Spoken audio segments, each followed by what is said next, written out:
The river is the street that usually has the biggest impact on win rate, and most players have no real framework for choosing their bet sizes. Good players start by thinking about ranges, not just their hand, and that completely changes how you build your river strategy. So in this video, I'm going to give you a framework for how to choose your bet sizes on the river, and then we'll look at a few examples in the solver. This might honestly be the best thing you can do to work on to improve your win rate, so you might want to take notes, and let's get started. Before we go any deeper, there's one really important practical simplification, which is that in most river spots, we want two different bet sizes. We usually lose too much EV with only one size, and 3 or more sizes gets too difficult to execute. So occasionally I'll play 3 sizes when one of them is a large overbet jam, and sometimes I'll have just one size when my range is more condensed, but I recommend generally sticking with 2 sizes as a starting point.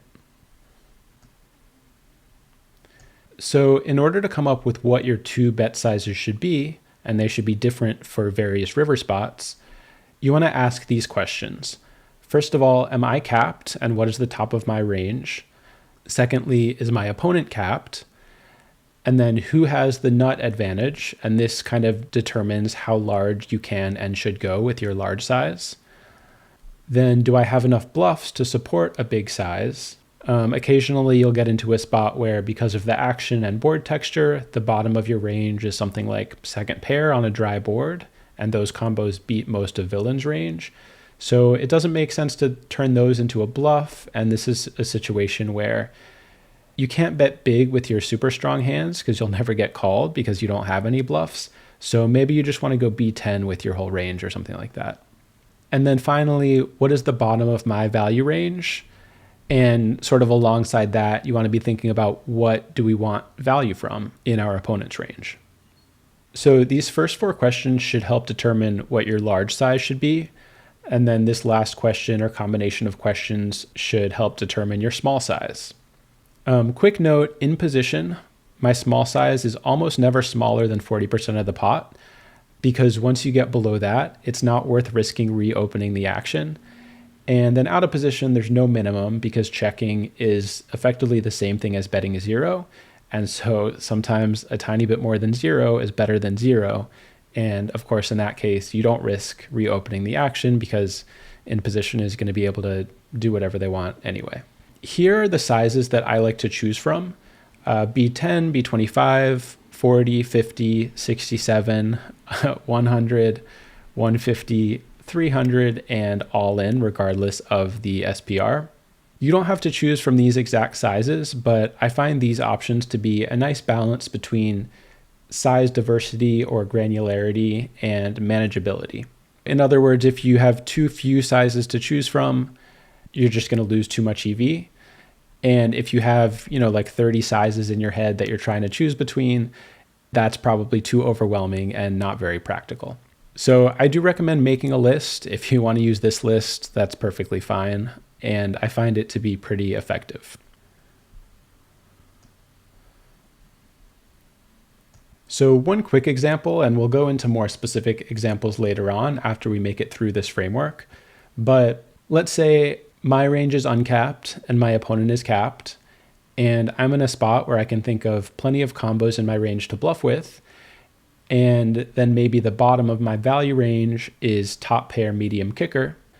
This is a spot where maybe my 2 sizes would be B100, because since our small size is driven by a pretty good hand, top pair medium kicker, this often makes sense as the small size.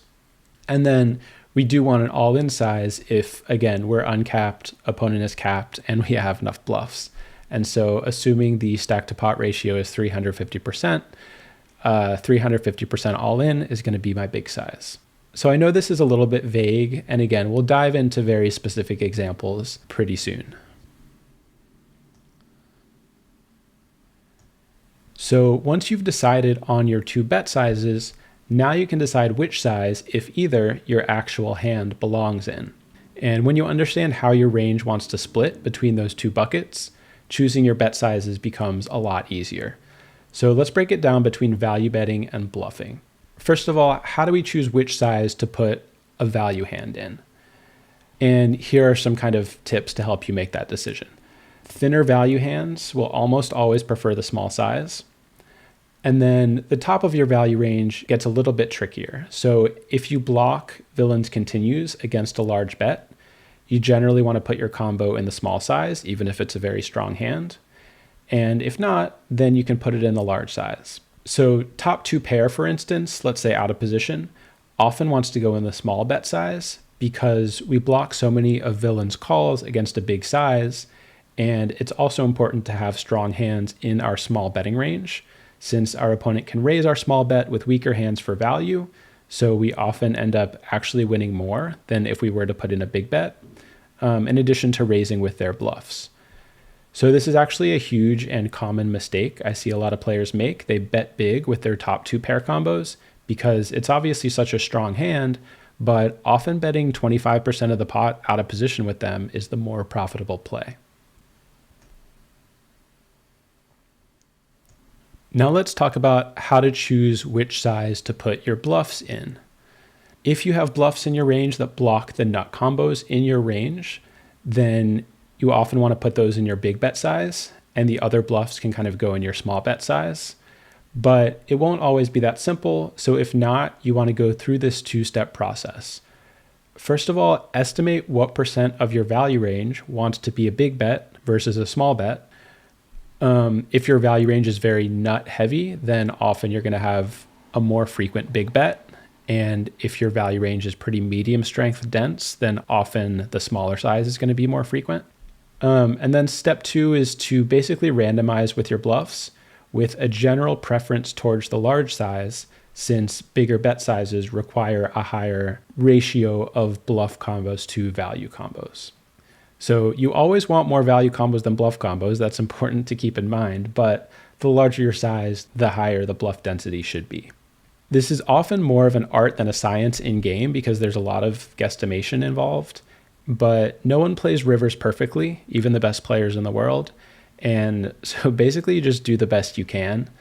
The thing is, most players aren't even trying to go through this process. So just the act of trying is going to give you a big edge against most opponents. And here's kind of a shortcut you can use because especially if you're playing online, your time bank is limited. And so in some cases, you'll already know whether your combo wants to go in the large bet size or the small bet size. So you can skip figuring out exactly what the other size should be and focus on deciding what the relevant bet size should be. You do want to at least decide whether you want 2 bet sizes or 1. But if you know your combo goes in the small size, you don't necessarily have to figure out exactly what your big bet size should be. So hopefully that makes sense. And already you should have a deeper understanding of your bet size decision-making process. And now let's take a look at a few different river spots in GTO Wizard so we can see how this plays out in practice. So first, let's just go through the action here. This is a big blind versus button spot. We open the button, the big blind defends. The flop is King 7 deuce rainbow. We go B40 and our opponent calls. The turn is the 5 of hearts. Our opponent checks to us again and we check back.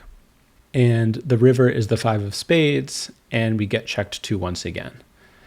So before you look at the solution, I know it's in front of you, but let's try to kind of go through our thought process and answer our questions. And so this is sort of a classic example of, first of all, are we capped here? The answer is yes. We don't have many boats because we would have bet pocket kings, pocket sevens, and 2 pair with the 5 on the turn. So yeah, we actually are pretty capped. However, we still have some pretty strong hands in the form of trips here, because pretty often when we have a 5, we're going to check it back on the turn since we picked up showdown value, and obviously those combos improved to trips on the river. So now, is our opponent capped? Well, no, our opponent is not necessarily capped. They can still have some pocket sevens and 7-5 here potentially. So they can have some full houses, but it is pretty clear that we have a trips advantage. And kind of next question, do we have bluffs? I would say yes, we can clearly get here with plenty of air to bluff with, stuff like Jack 9 suited, 10 9 suited, and really anything that stabbed the flop and gave up on the turn. So All of this would lead me to decide that we want a big size here, but not a huge size. And 150% pot fits very nicely in that category. And so now let's think about our small size. We can also get here with some weak king X and stuff like pocket jacks that wants to bet for value in this line. Even stuff as weak as some pocket eights, because our opponent can have so many 7x, again, for check calling flop and just kind of checking down to us. So B67 kind of makes a good amount of sense as our small size, again, since our opponent is like somewhat 7x dense in this node. So we've pretty efficiently decided on what our two sizes should be and sort of what value combos to include in which size. And if we take a look at our bluffs, they're mostly pretty indifferent between sizings. So since our small size is more frequent, we can see 22.6% of our range is going B67 and only around 17% is going B150. Yeah, since our small size is more frequent, but again, we want more bluff to value combos in the large size, it kind of works out nicely here for us to just evenly split our bluff combos between going B67 and B150. And it's worth noting that B67 and B150 is a pretty common sizing scheme, especially for in position. So try to keep that in mind for spots like this. And let's go on to the next hand that I have in GTO Wizard here. Okay, again, let's go through the action first and then look at our river decision. Again, we open the button and the big blind defends. Here we get an ace 8-3 two-tone board. We go B25, our opponent calls. Turn is the 7 of clubs. We c-bet the turn for 100% pot and our opponent calls again. And the river is the deuce of spades. We get checked to again. And so now again, let's go through those questions to determine what our bet sizes should be. This, in contrast with the previous spot, is a spot where we're uncapped. We have all of the sets except for deuces, and villain has none of the sets because they don't have aces pre, and they would have raised on a previous street with pocket eights or pocket sevens or pocket threes, and they probably would have folded pocket deuces on the turn. We also have the nut straight occasionally with 5-4 suited, and villain may or may not ever have it. They should be raising some 5-4 suited combos on the flop and folding some of them on the turn. So even if they might show up with some fringe like 5-4 of diamonds, we are clearly very uncapped and our opponent is effectively capped. Also, we can clearly get here with enough bluffs for a large size since we have a bunch of missed straight draws like 10-9, Jack-9, 6-5, combos like Queen-4 suited, Queen-5 suited, which often get here this way. So just answering all of those questions, we already know that our big size wants to be all in regardless of how deep we are. And in this case, it's 345% of the pot. So, okay, the next step is what is the thinnest hand we want to bet for value. I would have thought something like ace-jack here. It looks like ace-jack often prefers to check, but clearly ace-queen wants to bet a bunch. And villain can get here with some king 8, queen 8, king 7, queen 7 stuff that I could see kind of wanting to make indifferent. And of course, they can still have plenty of weaker ace-x hands that need to call against a small-ish size. And so for our small size, I think B50 seems to make a lot of sense here.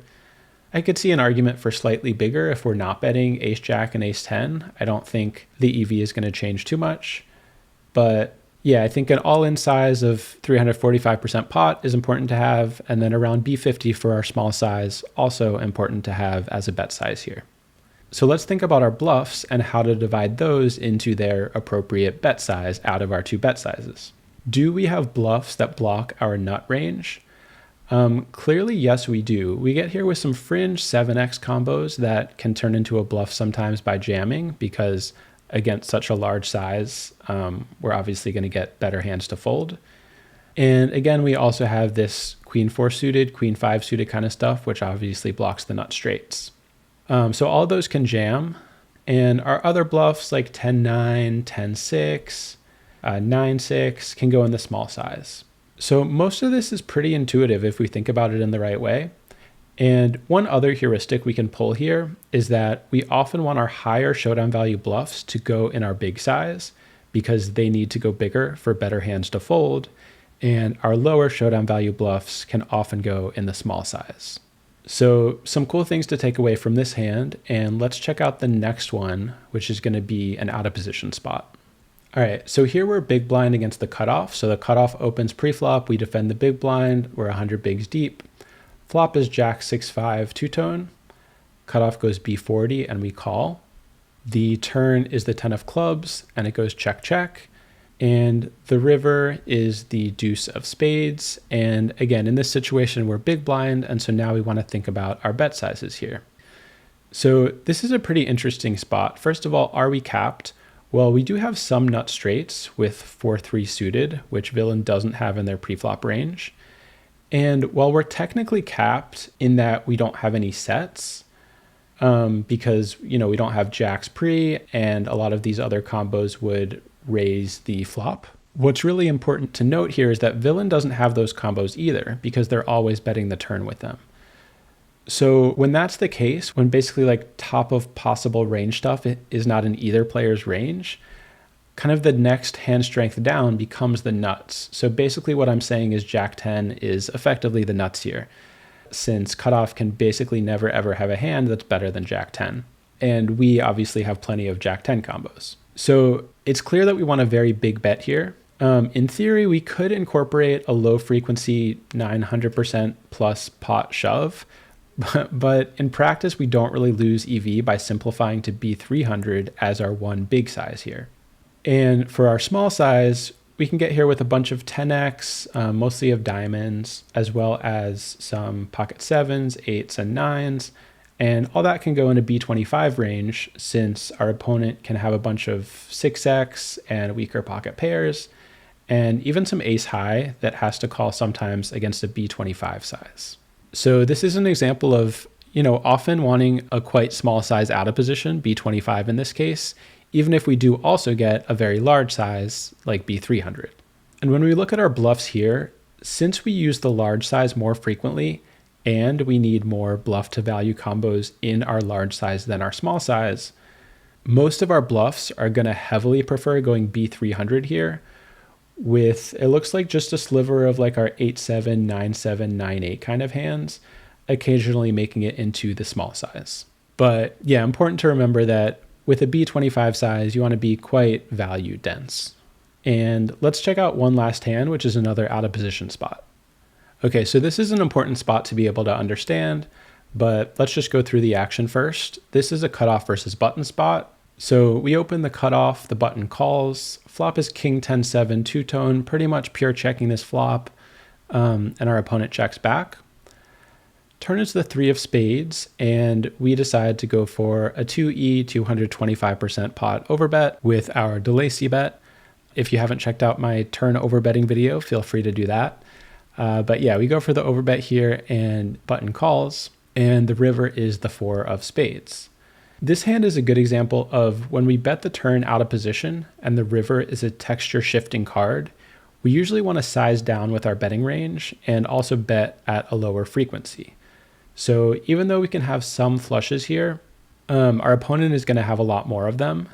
And in this spot specifically, we can only use a big size when we have the nuts or when we effectively block the nuts. But even here, we could simplify to only B25 with our betting range and not lose any significant EV. And so it's sort of an example of, even though we're not technically capped, our opponent is also not capped and they have the nut range advantage. And so we can't really be using large sizes in this kind of spot. And if we look at what our betting range actually is, it looks like pocket kings wants to mostly check here because we block too many of villain's weaker continues in this line. And yeah, our bluffs are mostly going to come from stuff like Jack 9 offsuit with a spade and no hearts, because those combos block flushes and unblock missed flush draws, which will fold. And some 9-8 suited, again with no hearts. And yeah, just remember when our size is quite small, we don't need many bluffs in our betting range. And so we can be very selective with our bluff combo selection here. I'm going to wrap things up here. And all of that is how I think about choosing river bet sizes in real games. If you can start thinking about rivers this way, you're already way ahead of most players, especially at lower stakes.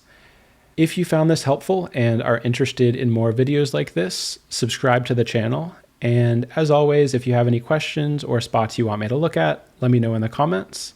Thanks for watching, and I'll see you in the next one.